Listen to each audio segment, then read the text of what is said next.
আমার মুসলমান ভাইরারি,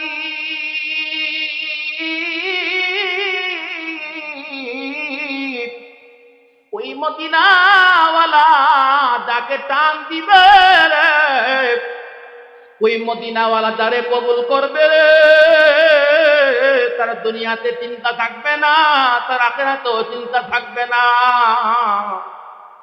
নবী 63 বছর উম্মতের জন্য কান্না করে গেছে।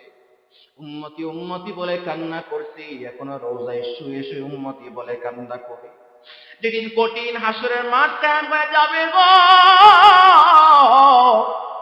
ওই কঠিন হাসরের মাঠ দুনিয়ার 50,000 বছর পার হয়ে যাবে।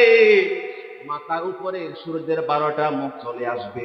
সূর্যের মাথা, সূর্যের তাপ দিয়া মানুষের মাথার মগজগুলা ভাতের ফেনার মতো টকবক টকবক করতে থাকবে।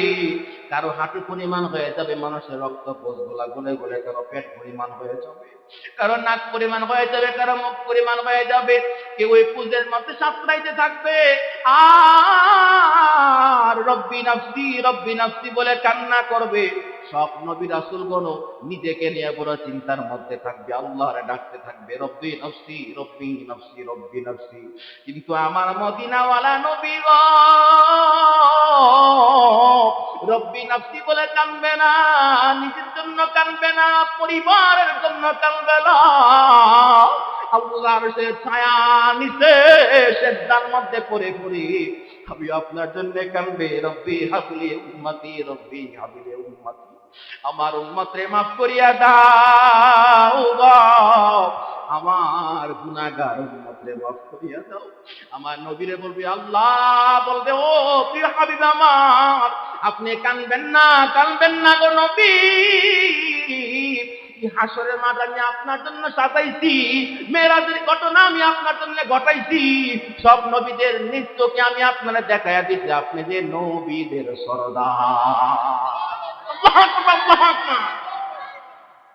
মেরাজের মধ্যে আল্লাহ পাক প্রথম আসমানে, দ্বিতীয় আসমান, তৃতীয়, চতুর্থ, পঞ্চম, ষষ্ঠ, সপ্তম, এক এক আসমানে এক এক নবীগণকে রাখছেন স্বাগত জানাবার জন্য। মারহাবা বলেন।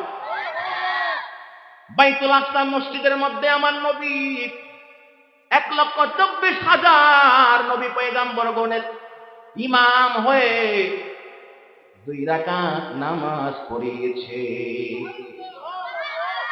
বলে ইজ্জত দিয়েছেন কে?